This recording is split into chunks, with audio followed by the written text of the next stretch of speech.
Record here. All right, we're recording. Thank you everyone for coming to the podcast tonight. This is an evening podcast, all the things with Lane and Laney. This is going to be an interesting one for me. Kind of don't have any idea what we're going to be talking about per se. But our next guest has asked us to keep his name and face off of the podcast. So there may not be a YouTube video for those of you who subscribe to the YouTube channel, Lane and Laney. If you do not, then please do.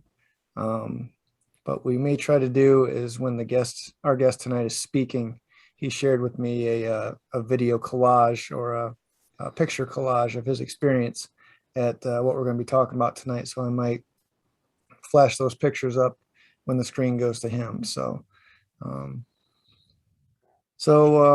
we're quite honestly happy that he's just wanted to share his stories and the tales of the festival known as Burning Man. I'm willing to bet that the things that transpired at these festivals and concerts sometimes need to be recounted in anonymity. And so we completely respect that. The Burning Man Festival has always intrigued me personally. In the book, Stephen Kotler and Jamie Wheel entitled Stealing Fire, How Silicon Valley, the Navy SEALs, and maverick scientists are revolutionizing the way that we live and work. It describes Burning Man as a place where Fortune 500 CEOs, political leaders, military leaders, and the common man can all go to attempt the experience of ecstasy or the flow state of mind, where the nagging and negative chatter that comes from the frontal cortex of the brain finally shuts up and we get a good sense of peace. I'll leave the book reading to all you people who are interested in reading it, but it's a really good audio book to listen to. But without further delay, I'd like to welcome to the podcast. We're going to call him Burning Man. Well, thank you. It's a pleasure. So what you said there made a lot of sense when you're talking about the Navy SEALs and the Silicon Valley. I heard you giggling a little bit about it. So, well, I mean, it was surprising to me how many professionals were there. I think people sometimes get the wrong idea. Because there's a lot of things to describe about it. There's like a gifting nature. There's sort of a currency-free ideal that it has. You're not supposed to be spending money when you're there. And I think when you hear those kinds of ideas, you think, it's only going to be like hippies or people looking for free stuff. Right. But the amount of preparation and it takes to get there kind of changes that. Okay. So you get a different crowd. I mean, what you got to realize is when you go, you have to bring your own water. You have to bring your own food. Oh. You have to bring your own supplies. Okay. You have to bring everything. And it has to be enough to survive for the week. Oh, wow. Oh, it's a week. It's a whole week. Okay. I thought it was a weekend deal, but a lot of people make a weekend of it. And you see that sometimes. But yeah, it is a week-long event. Wow. And so if you're willing, so you kind of have to be of the mind willing to do like extreme camping. Okay. Or or be willing to withstand extreme situations and be self-sufficient. And you want to kind of bring things to gift, because you're not going to be like I said before, using money. In fact, I think the only thing in the whole festival that takes money is center camp, where they have electrolyte drinks, just in case you really ran out of fluids and you're, and I think some guy sells ice, and that's it. And if you want anything else, you have to take a shuttle off of the whole, they call it the playa. Okay. You have to take a shuttle off, go off the site, and then they have this like outpost which sells beer and all kinds of stuff that you might have forgot or you run out of. But it's kind of you're really going away to do that. Okay. You can't get it on site. Where is this located? Where is the actual festival? I think they've done now a couple different spin-offs. I know there's a bunch of other different like techno festivals and stuff like that. A friend of mine has gone to a couple out in Las Vegas. Okay. But where does Burning Man actually take place? This is in Black Rock, Nevada. Okay. It's and I think if you just put in Black Rock to the thing, it doesn't pull up on your GPS. Oh, I remember at the time I had a TomTom. This is before phones had much of a good map. This Yeah. is 2008. And it just kind of disappears into a dirt road. Oh, But only because I saw the line of other people did I know where to go. okay. Because it doesn't really have an address. You're kind of going off. It must be state-owned property, yeah. but they give them permission to do it. And the reason they give them permission is because it's considered, well, at least in 2008, it was the largest leave no trace event in the world. Oh, Huh. So one of the promises or pledges they make is if you're going out there, you got to pick up after yourself. Yeah. Don't leave trash around. When it's time to clean up, make sure you get all your stuff. And they have a whole crew that goes around, and they set up netting because there's so many windstorms and things that can carry stuff away. They have a netting around miles around this huge semicircle to catch any debris that might escape otherwise. Okay. And so it's kind of a big deal. And I think because of all that, they allow it to continue. And it's, if I recall right, it started back in the 80s Okay. from a guy who, a small group of like 16 people that just began burning this effigy as a fun thing to do with their friends. And as it started growing, and somehow it just kept growing into this. By the time I went, there was like 52,000 people. I was my gosh. gonna ask you how many people showed up the year that you attended it, I'm pretty sure it was 52,000. and how big a radius is the party? You said circle, so Okay, so it's like a big half circle and a bunch of concentric circles inside of it, and the whole thing is it's miles. It's miles wide. It's enormous. Okay. And so they have roads, and each road from the center is like road A out to, I think it went to J. And because this was the American Dream, that was the theme. They named each road after American cars. I think H was, we were on road H, which was Hummer, I think. yeah. But it's enormous. And like I said, but all the roads are only a half circle, and the other half goes out to a deeper area where they have like people who want to put up like more isolated things, like there's this big astronomy exhibit out there with some of these very powerful telescopes. Obviously you want to be in the dark area, so you get the deeper part of the desert. And so if you're going to have exhibits, you have to register them, and they'll kind of judge where you should be in the thing. But what you said made sense to me. Talk about Navy SEALs and Fortune 500, because the people right across from me were accountants. Oh, The people to my left were Utah art students. The lady to my left was a lawyer, or her and her friend were lawyers from Seattle. Yeah. And we were IT. So I mean, everybody had a job. Everybody did something. They just kind of want to get away and do something different, get away from normal existence, I guess. So what made you want to go to this? And how old were you when you went? I would have been late 20s. This would have been, I gotta do math in my head. I would have been like 28, 29. Okay. So I heard about this around 2002. No one I grew up in the cornfields of Ohio. So there's no one was talking about Burning Man. No one even knew it existed. Yeah. I didn't know about anything until sometime around college. Did you guys ever use, there's a software called Winamp? It played MP3s on the computer. Oh yeah. Yeah. All right. So this might be of interest to you guys are podcasters. They had these extra tabs on Winamp for radio. This is before podcast was a word. Yeah. They had this thing for radio and a thing for video.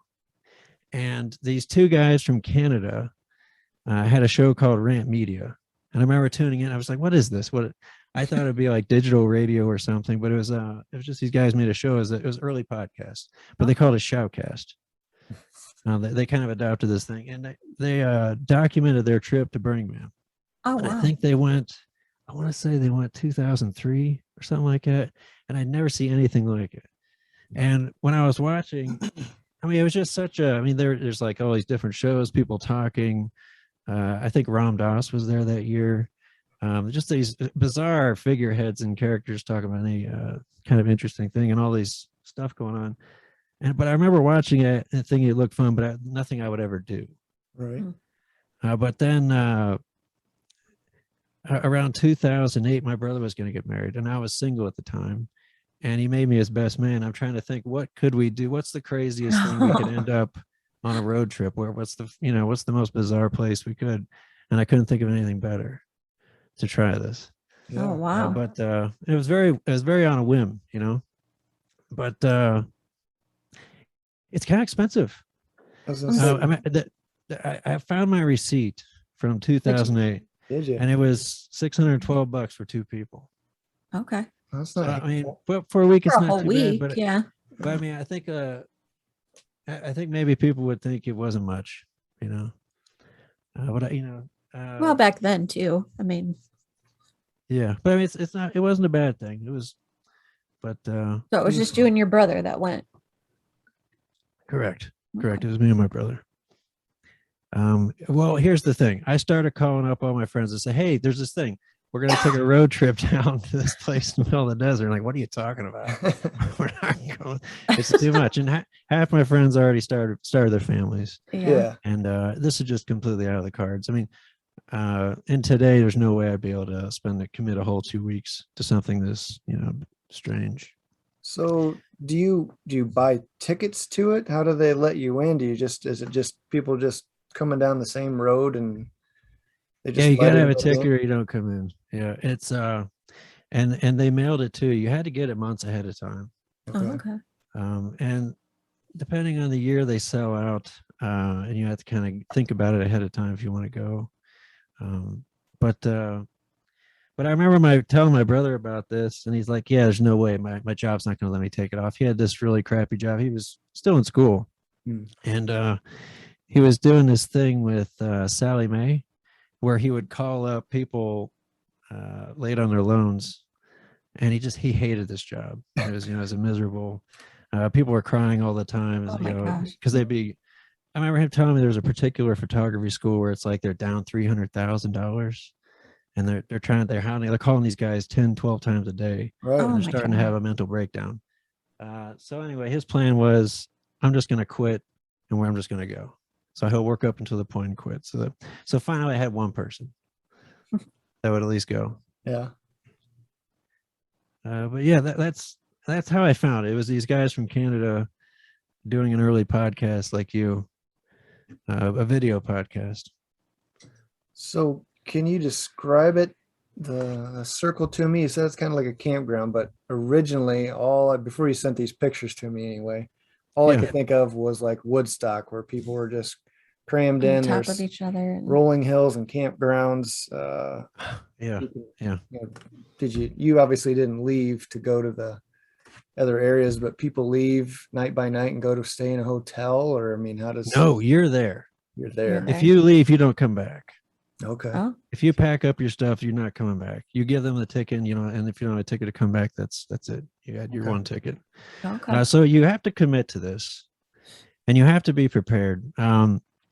They give you a long list, because there's the other thing too. Well, I'm a Boy Scout. Actually, I went to Eagle Scout, and so I was familiar with camping. Yeah. But I've never camped in the desert, and it's little things like you need stakes that are over a foot long, because when the windstorms come, they tear up your tent. You need lots of rope. And I never thought about bringing my own water, so we had to buy all these water containers. And I'm driving this little Civic all the way across the country, and so I'm like, we're not going to carry 200 pounds of water the whole. So we waited till we got to Utah to fill this up. And I remember it was the first time I seen Native Americans at their Walmart. Oh, Just little things, but yeah, you have to bring all this stuff. And we had one cooler. I mean, I got this little propane burner that we could make warm up some hot dogs and burgers and stuff. And so it was really bare bones, but just enough for a week. We kind of planned it out. so you planned it out to stay? It got cold at night, right, and then warm during the day, and Oh yeah, it'll break 100 during the daytime, and night I would say it gets down to 50s on average. Oh, wow. So it really cools down.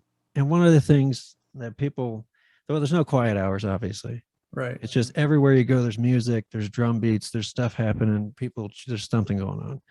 And so it's very recommended to bring earplugs, or you're not going to sleep. You just can't. So when was the opportune time to sleep? When you were just exhausted and couldn't take it anymore and then just needed a Yeah, break? just when you kind of had it. Yeah. Because eventually you're going to run out of energy, no matter how excited you are or how much energy you came out there with. But yeah, you're gonna run out, and I guess it's up to each person. But what most people seem to do is kind of relax during the day. Hmm. A lot of people, I mean, there's things going on. There's all kinds of events and running and biking, and well, there's a booklet. It's about an inch thick, and I wish I still had it. I couldn't find it, just for this 1 week. Yeah. And it's not like big print; it's small print. And I'm telling you, every half hour, there's, I don't know, 5 to 10 things happening, 5 to 10 different talks happening, 5 to 10 different events happening. I mean, you really get, if you're willing to map it out, you could. But So a what lot of kinds times, things are, I'm sorry, go ahead. but I mean, a lot of times people would kind of relax during the day, and they, you check out some things. But if you want it, the nightlife is where things kind of open up and get crazy. And if you kind of blew your battery out during the daytime, then you weren't going to see that. You're going to feel like you missed out, Okay. But it depends what you're there for. Some of the best talks were during the daytime. What kinds of just talks anything. were they? I remember we watched some guy talk about psilocybin effects. Some guy talk about there was some guy giving a session on lock picking. There was this one guy giving what was it? How to make, it was a whole seminar how to make absinthe, and he gave everybody their own share when you were done. Yeah. I mean, is that scientific for Fortune 500 people? No, but it probably helped them relax. I mean, on some level. Yeah. Right. But about anything you could imagine. Really, everything off the beaten path you're going to find in spades. Like today you turn on the news and we see it's nothing to hear about trannies, transvestites and stuff. I remember going out there, and it was the first time I ever saw one. Oh, okay. And it was there's this guy. Well, you see a lot of art cars, and I remember seeing this guy broke down. Well, he was a guy in a female like a wedding dress and like a big tutu around it, and he's cursing in a man's voice and beating the side with a wrench. And I'm like, this is Burning Man. This is exactly where else would you find that scene? That's funny. But today, I don't know. That's probably not such a bizarre thing today. I mean, now Right. you hear about, and I think back then, I would say 25 to 30% of the males there were probably homosexual from California. And this was like their way to finally meet other people, because it wasn't as common to come out and be Right. like, now you see pride parades and all kinds of stuff today. It's just more accepted and normal, I think. But Burning Man was something that they could really that became. I know that grew in the gay community, because I have a gay uncle who I talked to a couple of years ago. I can't believe you went to Burning Man. Like in his circle, that's a thing to do. Okay. Because they could finally feel like themselves, I guess. Just let But loose. maybe they feel like they're kind of, I don't know. But I feel like I noticed those rumblings back then. As I say, was it a costume ball? I mean, did you just see all sorts of people wearing the weirdest shit? And Yeah, it's a freak show. yeah. But not everybody. I mean, my brother and I didn't really do the dress up business. But some people do. You just see everything. But let's go back to what it's designed to be. It's an art festival in the desert. I guess that's what they put on the website, Sure. And Okay. everywhere you go, there's art. There's these beautiful sculptures everywhere. People make these enormous structures. We saw this giant. It was like a cathedral made out of this biodegradable objects. I mean, it was 60 feet high. Oh, wow. There's these people that make these enormous metal sculptures, like these giant. There was these 2 semi trailers that were twisted into a giant S I don't even know how they got it out there. Holy crap. Um, Let's say um, I'm looking at a couple of the pictures you sent me of a lady that's she's on her knees and her hands are up in the air. She's made of complete wire.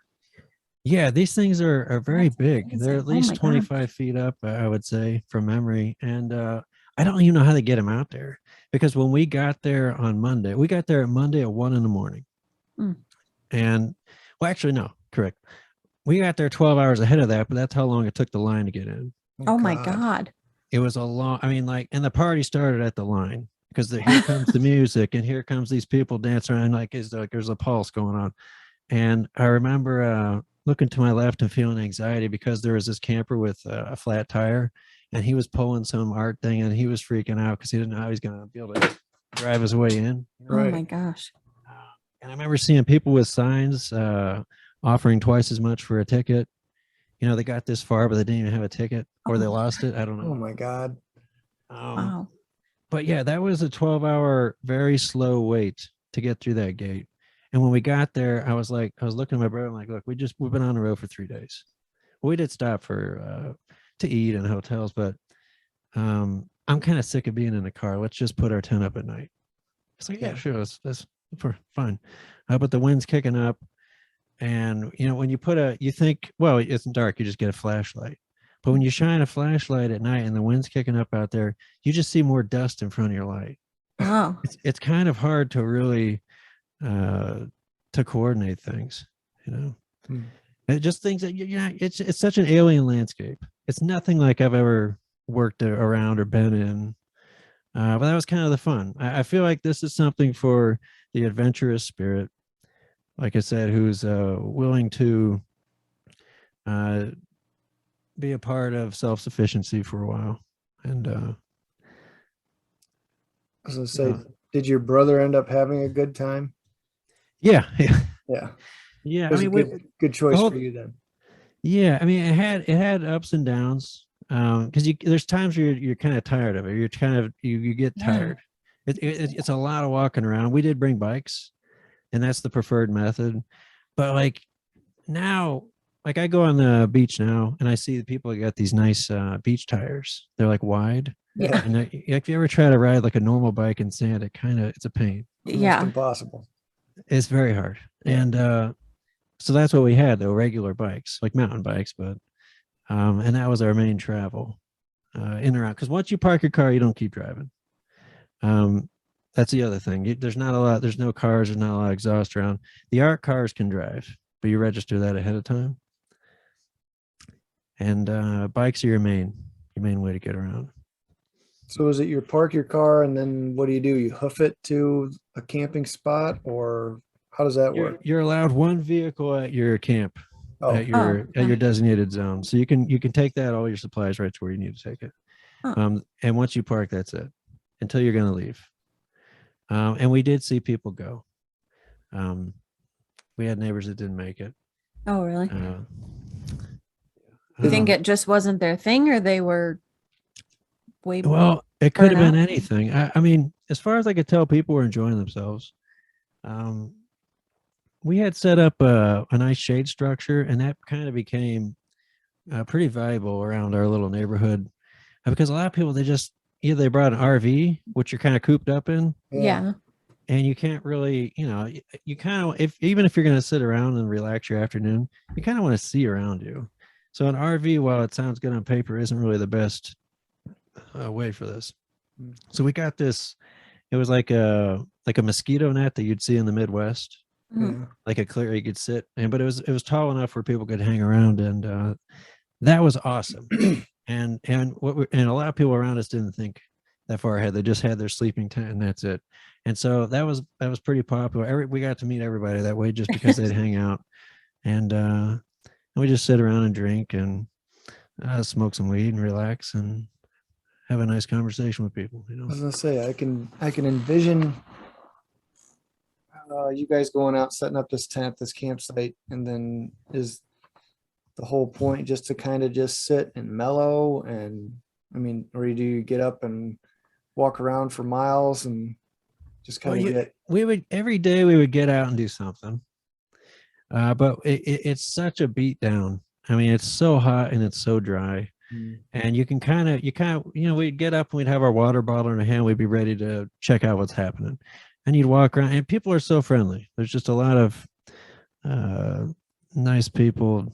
I mean, everybody wants to spark up a conversation, but we never just sat down the whole day Okay. till night. There's always something to What draw would you happen out. at nighttime? Well, at night, it kind of like all the energy of this place explodes. In all directions, there's plumes of fire. There's stuff going off. There's music going. It's just a big party, really. I say, tell me about since you sent me the video of it, the two guys on giant bikes that joust. Oh, yeah. So that was just one thing that kind of happened upon while walking around. So like like I was talking about that book that's like there's like 7 things happening any given half hour Yeah. across this. At nighttime, it goes off the charts, and we didn't even bother trying to plot a plan. We would just go around and start walking. All of a sudden, you hear people cheering like, "What's this?" And then we'd check it out. I thought, well, this is insane. So I started videotaping that. But oh yeah, so it's these guys on these modified unicycles. I don't know. It sets them up like 7 feet in the air, and they would, like I said, joust. They would have these. It was like a cushioned joust, but they'd really go at each other. And I wasn't brave enough to do it because I don't know how to do a unicycle. I would have just crashed without experiencing any joust. Right. But it's just wild stuff like that. So are there like main stages set up to where a band or DJ or somebody's playing over here, and then clear on the other side of the whole concourse is another one? Or yeah. So there's something called center camp, which I don't have any pictures of, and I regret.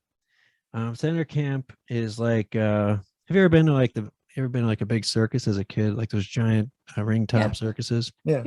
It's that size of a tent, maybe even a little bigger. Enormous. And going very high. And at any point you walk in there, well, there's like they broke it into quadrants. So there's like one area where you could, like I said, you could buy those electrolyte drinks. And then there was 3 different stages.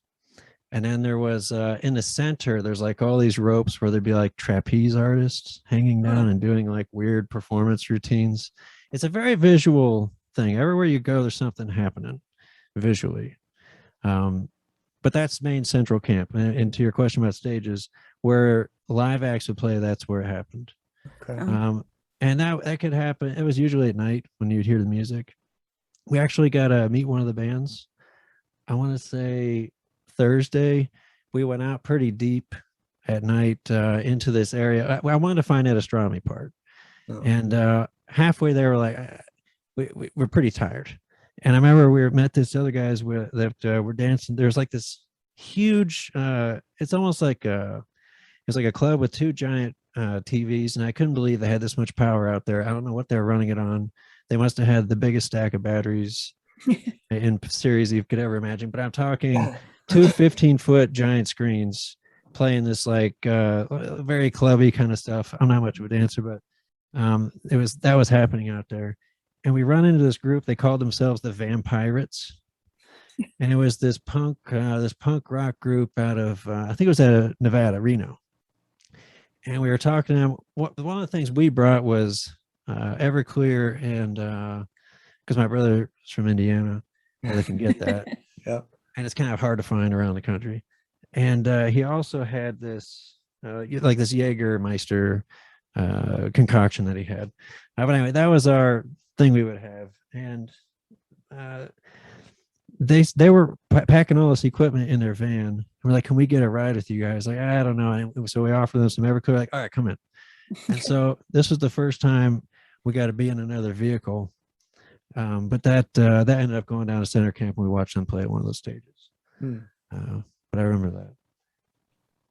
I'll say, I'm wondering now if, because it was 2008 when you went, I don't know if it's still going on or if they canceled it because of COVID and all that stuff, but pre-COVID, I wonder if it turned into one of the other festivals like I've heard about out in Vegas, where they got a huge stage over here and one band's going, and then over here is another DJ going, and then down the road is another DJ going. And my friend described it to me as just obscene. You just, you're looking over here at one, and then you're wandering, and you're end up at another one. And yeah, well, you're right that I'm 2020. They didn't do it because of the COVID, and in 21, this year was also canceled. But I checked their website. I guess they're gonna try to bring it back in 2022. So I don't know, and I guess I heard something that the population does keep going up. I think the last time they had it in 19, it was like 80,000 people, and that's hard for me to imagine because I remember what it was like with 50. yeah, I mean, that's a city out of nowhere within like, I don't know, 7 square miles or less. It's a lot of people. Wow. And we did not see it all. Even there we were there 6 days of the week. But we didn't see, I felt like we saw half of it. Oh my God. And it would be impossible to catch all because there's so many things happening, and then it's a one-off. It's done. You missed it. Oh. So so it's kind of a wander around and just enjoy. You can't get too caught up on what you kind of have to have an open mind as you're walking around, I think, if you're gonna just enjoy it. Did it feel like 50,000 people, or did it just seem so sprawled out that it just At nighttime it does. Because there's just so much. There's just so many crowds and so many things going on. Yeah, when you actually, I remember one day we did this this bike around. It's like a bike parade, and a bunch of people. It's just an excuse to get out in the afternoon. And they started doing paths to the roads and all that, and half of us gave up after. By the time before we ever got to D on the roads, it's very big. It's a lot of it takes a lot of energy to get around. It's huge. It's really big. But they need the space to spread people out because everybody's got their own sleeping quarters and whatnot. Say I'd be remiss if I didn't ask. You already said you drank and you smoked a little weed. What other types of drugs were available to you, and what were other people taking? I know it wasn't just like people stumbling around out of their gourd. I mean, it's more or less a time to experiment, right? Yeah, it is. I did have my first psychedelic experience. Well, actually, my only at this place. I tried LSD. Yeah, do tell. How did that go? Well, I just want to say that I don't promote crazy drug use or anything, but I do want to say I did have a very positive experience, very nice time. It wasn't planned. So there was these two guys that came and camped next to us. They showed up like Wednesday, usually by Tuesday, I saw everybody get settled in. These two guys show up Wednesday, and they had a little pup tent, and they didn't bring anything. They had no food, no water, no nothing. And the guy's like, "Oh, I thought you could buy food. I thought you could get some." I'm like, "No, there's nothing. I mean, how'd you get this far?" He's like, "Well, my friend gave me tickets at the last second, and so I thought, oh, this would be cool. And it's only like a 2-hour drive for me." And so he had no preparation, nothing. God. And it's hot out, and he's just got this little pup tent, and you don't just want to sit. Have you ever sat in a tent in 100 degrees? Yeah, no wind. It's awful. You can't. It's miserable. Yeah. And so we invited him over he came and sat in our shade area, and I think we just passed a bowl around and talked for a while the first time Wednesday. And then Thursday he came over. It was him and his friend, and his friend was clearly on something. And his eyes are as big as dinner plates. And he came and he sat down our thing, and he ignored the chair. He just sat in the sand and looked up. I'm like, what's going on with this guy? He's like, "Oh, I got some acid." And hey, you want some? I guess I should give you something for letting us stay in your shade. I'm like, I'll take half of what that guy had. Yeah. Whatever. A little backstory. I remember reading about LSD, and so I wasn't surprised to me what to expect. Like I kind of knew that I was in for a 12-hour ride. Okay. And I knew that I'm not going to feel anything for the first hour, and that gets a lot of people in trouble. because they're like, nothing's Yeah. this is bullshit. What give me? I need something, and they start taking more. Yeah. And then this is the story of every bad trip. Right. They're That getting was double, terrible. triple. Yeah. And also they always talked. There was this great website called Arrowid. Have you ever heard of that? Arrow, EROWID. If you ever wanted to get an honest scoop about any kind of drug, really, any kind of psychedelic, anything, Yes, that is it. That will they're not. It's not the Dare program version of what things are. It's the honest. yeah. And with thousands of people giving their experience reports and all this stuff. So I remember reading through that years ago and always being like, you know what, on my list, I wouldn't mind trying mushrooms, LSD, those especially, because just from so many experiences I read, they was pretty positive and glowingly positive usually. And so I finally got the only chance in my life when this guy, and he pulled out, and in my head I'm saying, if he pulls out a piece of liquid like a dropper, that it kind of makes me nervous from reading those stories in the past because it's hard to judge what is in liquid. Right. I don't know, and so I didn't trust. But I also knew it came in blotter form, which is paper. So the idea is whoever made it would soak these sheets in it and then dry it out. And then you just put a piece of paper on your tongue and let it soak for 10 minutes. Oh. That's it. Yeah. And so that's what he pulled out. And it wasn't like, I thought it'd be like some cool blotter stamp, like I'd seen pictures of from the old days, like Timothy Leary days, where it has like these psychedelic. It was just a white piece of construction paper with tears on it. Oh, jeez. And I'm like, okay. I'm like, how big did you tear off for him? I'm like, all right, well, just give me half of that. I don't know how I'm going to react.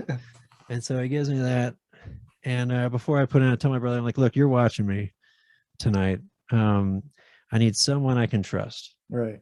And Matt, or my brother, who will go unnamed, he decided he didn't want to participate, but he would watch. And so I felt finally good about that. And I think it was 2 p.m, so I knew I'd be at least till 2 a.m. gone.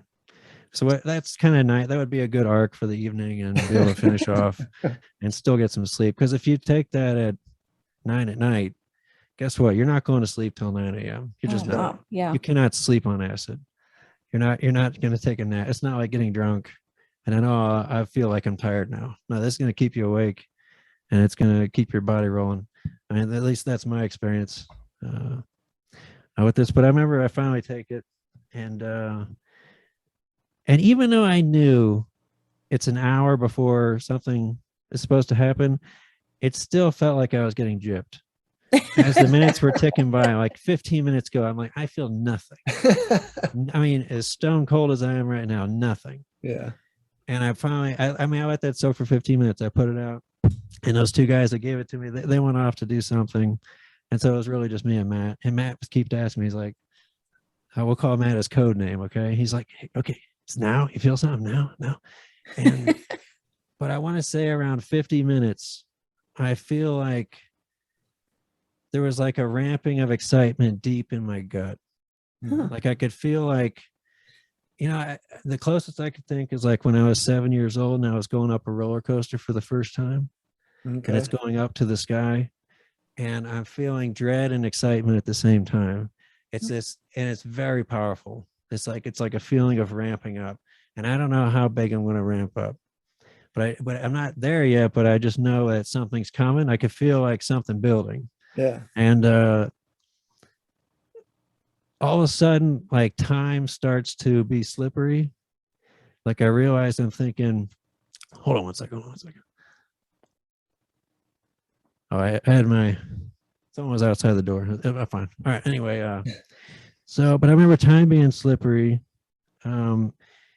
Every thought was like an epic journey. Everything was very complicated. So at this time, sadly, I was smoking cigarettes. I quit that. But I remember I had a pack of Marlboros across maybe 6 feet away on a chair. And I remember thinking, I need to get one of those. But wow, how am I going to make my way all the way over there and stand Right. up. And let me plan this before I stand up. Okay, I'm going to put my feet down. I'm going to put energy down and stand up and start walking.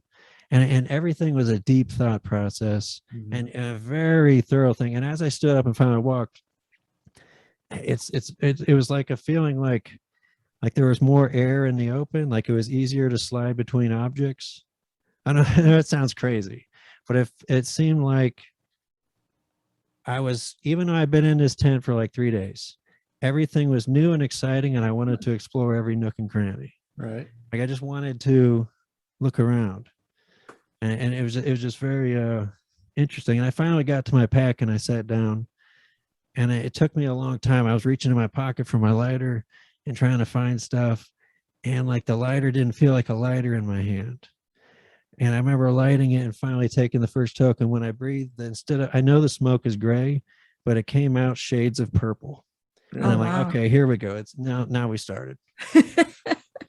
But what's interesting is I felt like my brain was me, but my motor control and my visuals were not. It was like I knew I was seeing things that weren't actual reality. Okay. But I knew that. But every now and then I get caught up in the wave and just and be caught up in the astonishment of it and just start giggling and just start and just I had an overwhelming sensation to go out and explore. It was a very nice feeling actually. But you know, it only works, I think, if you can have a place of very little anxiety and know you don't have any responsibility. Right. Yeah. Like if I knew, like as a dad now, Yeah. there's no way. I just, the thought of like, oh, what if my son wants to tug my shoulder right now and gets like if he woke up or something? No way. That would be an awful, too much dread. You couldn't possibly be in a peaceful place. You have to know you're in a place where you'll be uninterrupted peacefully and not be judged, you know. So did your brother just sit there and observe you, or was he kind of holding your hand and saying, okay, well, this is what you're doing now? I didn't go completely off the deep. Yeah. Oh, here's the other fascinating thing. Now you're making me think about it now. But like it comes in waves. Okay. So like I'd be riding this wave of excitement and wonder, and then all of a sudden it would turn off all the way. And I'd be like, wow, it's the walls aren't breathing anymore. The sand isn't pulsing. Everything is back to normal. It's back to normal. It's over. Okay, it's over. And then 5 minutes, I feel that ramping up again, that feeling like the roller coaster is picking up speed, and you take another wave, and this time you go a little more. And I would say maybe and these waves could be 30 minutes or an hour apart. Oh, wow. But it would come and go. It's not like anything that I know of. I don't know what else does that, where it comes on and then your body I mean, something about like maybe your body's like fighting it or something, and somehow it equalizes for like 10 minutes. And I swear you feel like it's done. And this has to be the story of so many bad trips because they feel like it's done. They're like, oh, let's do that again. They take another blot or they take another thing, and now they're really doubling, tripling down what's going to happen. Right. Oh, wow. Yeah. But it's unbelievable. I don't know anything else that does that. As I say, I'd love to know the chemical reactions in your body. I'm sure a chemist would be able to tell us, but why it would just hit those receptors and then you think your body would process it out. Your liver would take care of it or whatever it might be.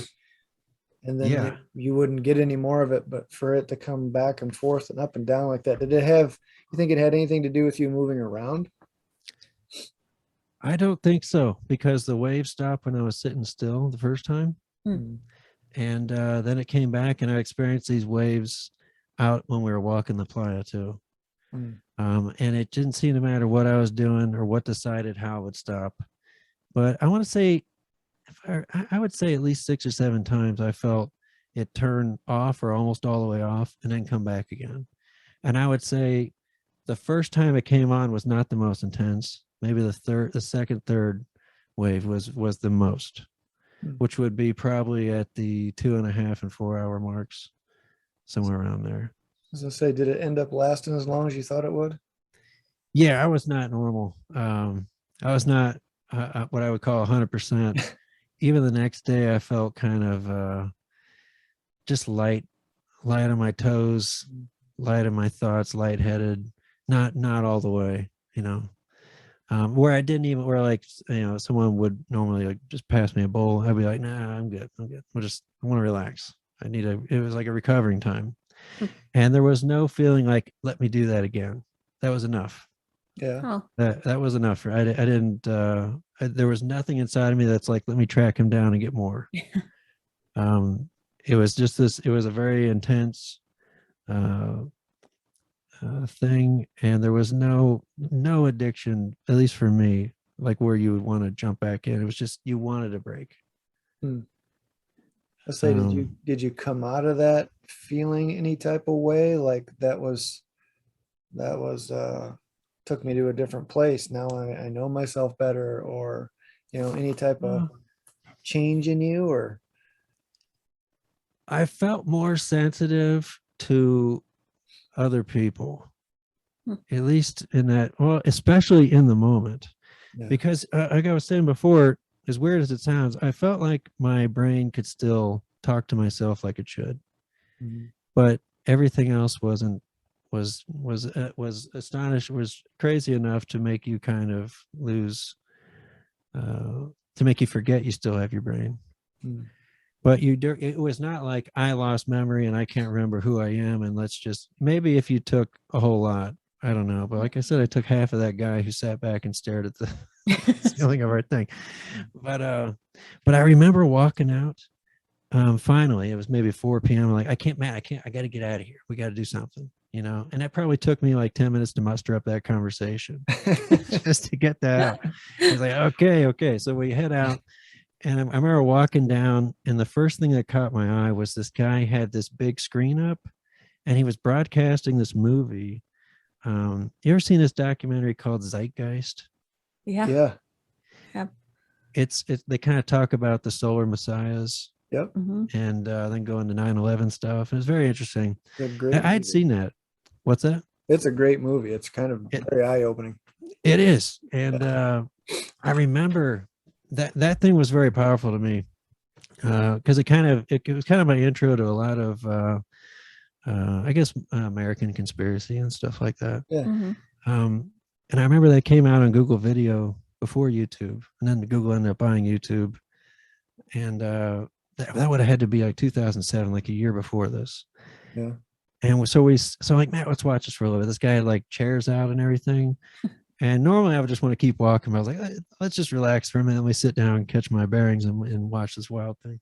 And so we started watching. All of a sudden, this projector ticked off, right? And he looked kind of concerned. And the other guy kind of threw his hands in the air. And I felt like I could discern motives, and I feel like looking at a person, I was super sensitive to whatever plight they were going through and whether or not they were a good, honest person. Yeah. And the old man wanted to keep the show going, and the younger guy was like, no, we're not going to waste batteries tonight. We got 3 more nights. It was a conversation like that. Yeah. And but he saw us sitting there. We're like, there's only very few people there kind of watching, you know. It was just on our road. There was not, in H, not a lot of stuff happens. That's the road we're at. But when you go deeper in the center, it gets crazier. But I remember the guy's like, oh, come on, we got people watching. Let's keep it going. And he runs into this camper and he pulls out like a shirt full of like 6D batteries for the projector. And they kind of flop on the ground. And I just got this super bad feeling from the other guy that he doesn't want us here. We got to get out of here. We're wasting his batteries. And my brother did not pick this up. And he's like, well, they brought the batteries. Let's stick around and watch. And I was not comfortable. Yeah. I had to get out of there. And I could not explain to my brother within earshot of this guy, look, we got to go. They don't want to, like, it was a very overwhelming sensitivity to other people and not wanting to waste people's time or energy, wanting to be around good vibes. I know it sounds cliche, but just wanting to be around people that had a good energy about them. That's not. That makes sense. It makes perfect sense. I think the whole appeal of this festival is to bring together people, and I think the drugs in whatever chemical form that they take along with the surrounding people that they put themselves with, knowing that they don't have any responsibilities and whatnot. I think that is the thing that draws the crowds to these places, and they experience everything that you're just describing. They get that if they take a certain drug anyway, they get that sense of awareness of Yeah. not only themselves but themselves in the universe, and Mm. along with that, they can just get a different sense, like you were talking about, like just having a feeling, just A under, deep gut feeling yeah, deep gut feeling.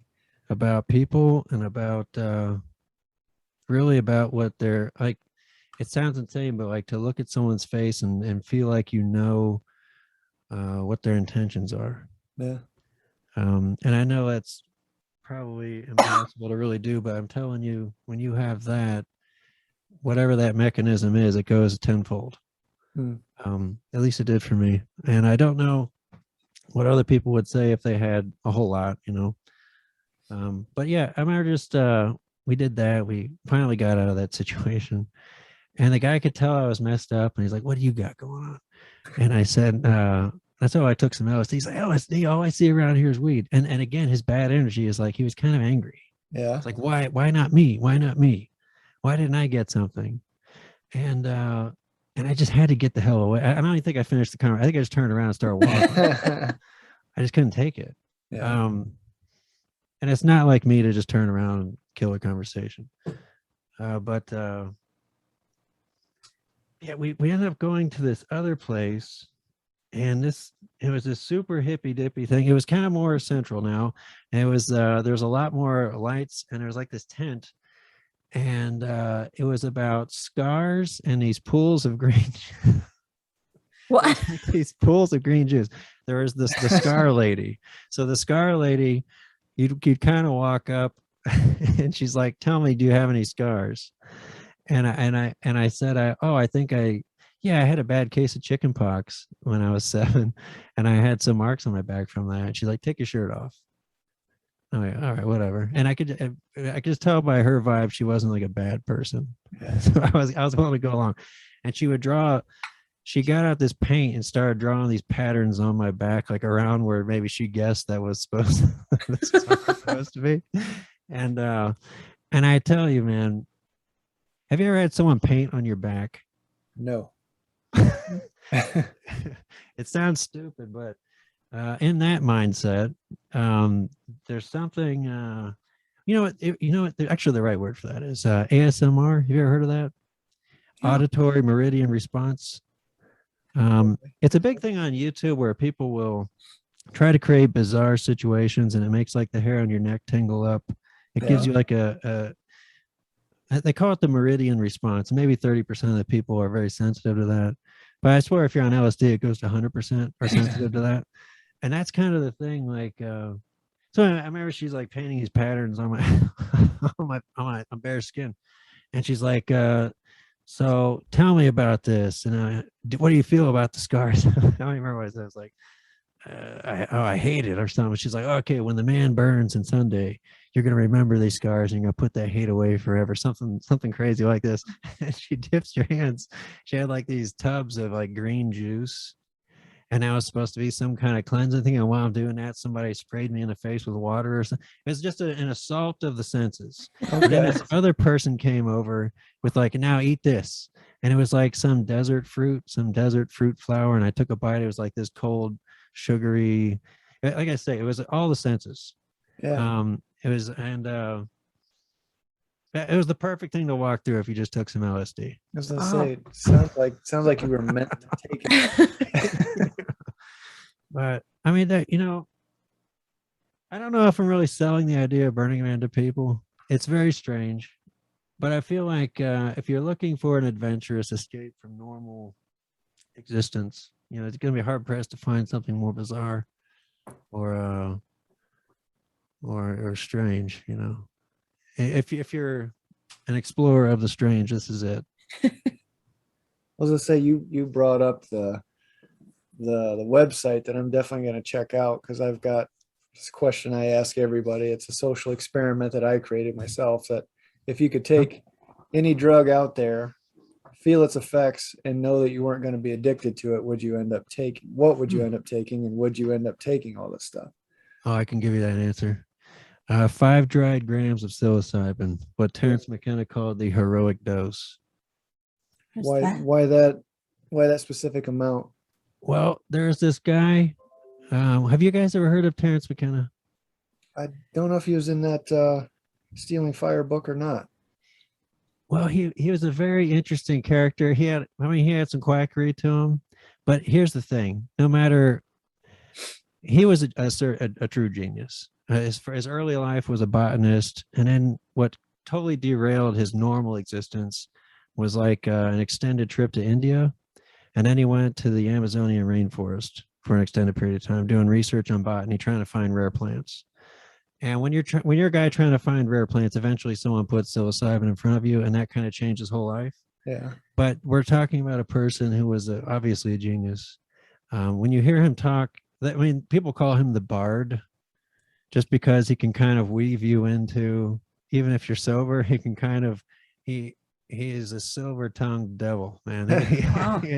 He knows how to carve an interesting story. I'm not saying his voice is good. His voice is horrible. He sounds like an elf. But like he's such an interesting guy, and he started getting attention from like serious scientists. Rupert Sheldrake was one of them. He was a physicist who, I think he wrote this book called Morphic Resonance in the 90s. And they would do these things, again, podcast format. What are we doing? We have 2 people and a third. They called those the trilogues. So he would have a guy in chaos math theory, Terence, the mushroom man, and Rupert Sheldrake, the physics guy, doing his trilogues. Okay. And they started recording them for people. Well, they would record them, and then bystanders said, "This is amazing. You have to share this with people." And so they started bringing it out. And maybe that was the first podcast. I don't know. Sounds like. But he was a crazy guy. He lived on a mountain on a volcano in Hawaii. It was a inert volcano. He would have loved Burning Man, because to be out there, he had to be self-sufficient. And I remember listening to him talk with, you ever heard of Art Bell, Coast to Coast AM? Art Bell, he's passed now. Yeah. But he did a great interview with Terence. So maybe that would be a good intro if you ever wanted to look up Terence. Look up Art Bell, Terence McKenna, and you can kind of get a feel for his rhythm. Okay. But I forget where I was going with him. Let's say 5 milligrams of psilocybin. Oh yeah. So that's so as a guy who probably had mushrooms 1,000 times, he discussed, you can kind of break mushrooms down where if you take a microdose, you'll get an increased sensitivity to nature and things around you. Mm-hmm. And he talked about these books he read where hunters way back would use microdoses of that to increase their hunting acuity. Because they were more sensitive to sound and color and could see changes in the wilderness easier. And he had he had all these theories, like because you find them in cow pastures, they would usually be under cow piles, like cow poop is where you'd find these mushrooms. He had all these theories about the nomads and how they would travel with the cows, and that's how the cow cultivation began. And because this thing was so powerful to them as part of their religion, and he shows all these ancient pictures where people had mushrooms in their drawings for no other reason. Right. It's like, why would this be so important to them? Right. Clearly, this had a profound effect on what they thought and what their religion was. And he goes deep in all that. It's interesting to hear. But as someone who knew the mushroom well, he always talked about 5 dried grams was the dose to really get on the front of Magellan's ship and go on a journey you'll never, you couldn't even imagine. Yeah. Wow. Where you really lose. So, you're going to have somebody really watch you now. And have to be in a safe place. But if I could do that and know I wasn't going to get hurt, yeah, I want to see what Terence saw. I want to see what made him so jazzed about this to spend 30 years of his life talking about it. Right. Yeah. And that's kind of the same feeling I have. I brought that question up, I think, it's been probably 10 years ago to people, and some people just give you this look like, are you out of your goddamn mind? Yeah. Why would you want to do that? You're going to get addicted. No. You're not getting addicted. You're just you're getting the feeling from it. Mm-hmm. And that's it. So you get all these people that become addicted to like a heroin or something like that. I'd like to feel what it is they feel. What is the big draw to something like that? Why do they Yeah, you keep know going what? back to that horrible drug? Yeah, there must be something big. Yeah. And you know, heroin actually be maybe the best case for your exact phrasing, because you said not addicted. Well, I could take that 5 dry gram and know I'm probably gonna be scared to touch it again for 10 years. Right. But the heroin thing kind of fits your wording a little better, because I would be terrified to be addicted to that. Yeah. But I do, like you said, I want to know what the big draw is. I want to know why they say it makes you sleep the sleep of 1,000 angels, why it makes you feel like you're laying in a hammock made of 10,000 deer lashes. You know, like, Jesus. well, I want to know what that is, you know? Right. Yeah. And maybe I'll wait till I'm 82 and they told me I'm on hospice. I'm like, all right, give me the black tar. Here it comes. Shoot me up. I'm ready. What else matters now? But no, that's all outstanding information. I can't wait to post some of these pictures you showed me here. We're kind of scrolling through them kind of fast with a lady with there's a skeleton looks costume. like a skeleton costume dancing under black light, and a lady that's spinning Fire. flames around her, and there's fireworks going off, and there's just a host of things going on at this Yeah. festival, bringing us back to Burning Man. But Yeah. It's really a backdrop just to have a nice time that's pretty alien to whatever else maybe you would have done.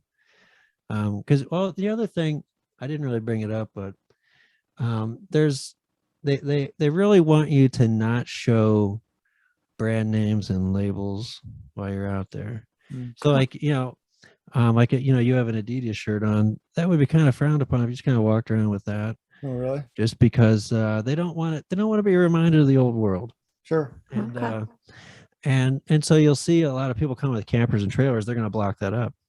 They're going to cover it up with something.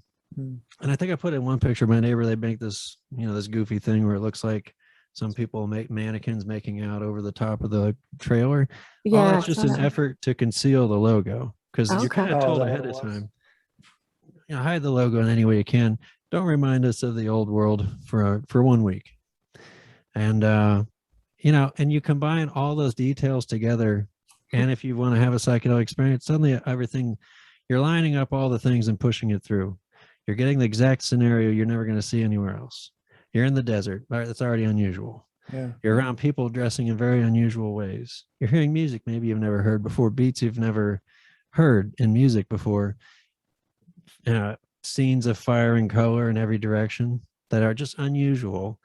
And do you want to see a giant Mac logo for the Mac truck as you turn to the left? You don't want to see nothing. Right. No. So it's nice too. They really make an effort.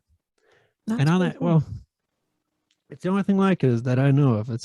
They really take it to the 11 and I think most people are pretty serious about it. I imagine as it keeps ramping up in numbers, this will eventually dissolve into mayhem. It'll eventually, like I remember when Woodstock happened in the 90s, how it kind of became a chaotic. But I don't think it would get that bad, but I could see a deterioration if people kind of forgot what it was, if it kept growing. But maybe I'm wrong. Maybe the kind of people who look this up are going to respect it. It's pretty wild. As I said, I'd like to think that something like that wouldn't happen, but there's always the spoilers in every group. And if you start a Lollapalooza or something like that, there's always some dipshit in the back that starts a fight with somebody, and they're not in that frame of mind. And that's what always intrigued me about this event was, and then reading that Stealing Fire book, it showed me that there's intelligent people out there looking for the same euphoric effect. They call it flow and ecstasy and things like that, which have kind of gotten a bad name. Ecstasy has, but not flow. But all those people are out there looking for the same thing, and then they all collectively get in a group. They can be peaceful, they can interact, they can socialize, and they can network. I think that's the main drive to this event. But like you were talking, without a doubt. Yeah, definitely. And there's something I was gonna say. You triggered a thought right as you were going, and I started thinking about your other word. It was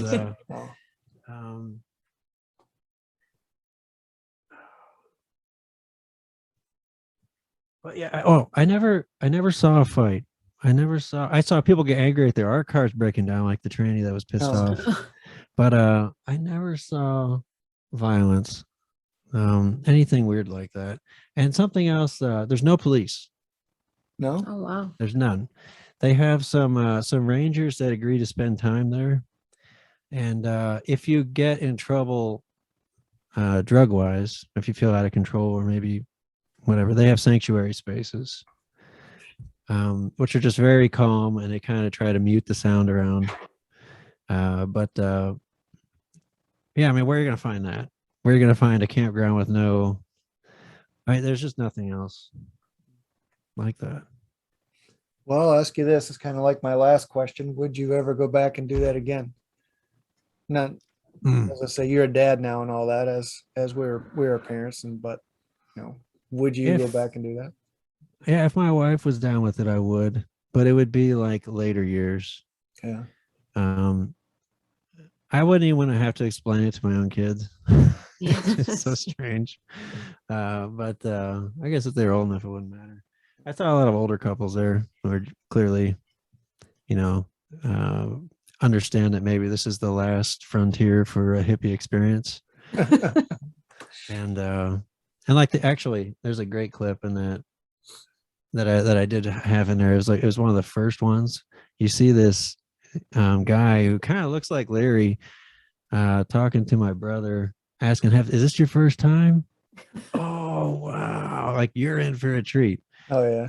But like, would I go back? Yeah, I'd be like, that old guy coming back. And it would take me a while to get, I think I'd be older when I went, just because of kids and things. It's hard to commit. Well, you know what? Now it'd be different though, because I'd just fly out there and wouldn't spend 3 days driving and 3 days driving back. It's absurd. Yeah.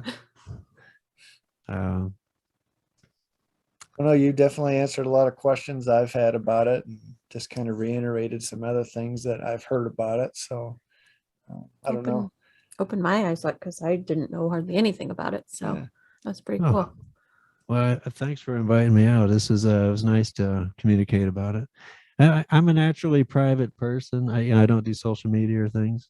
Yeah. And I didn't be anonymous to be provocative. I did it just because, I don't want my name stamped. If my name was out there for anything, this would be probably the first thing now. Yeah. Right. I don't need to be talking about LSD and all this stuff on the permanent record.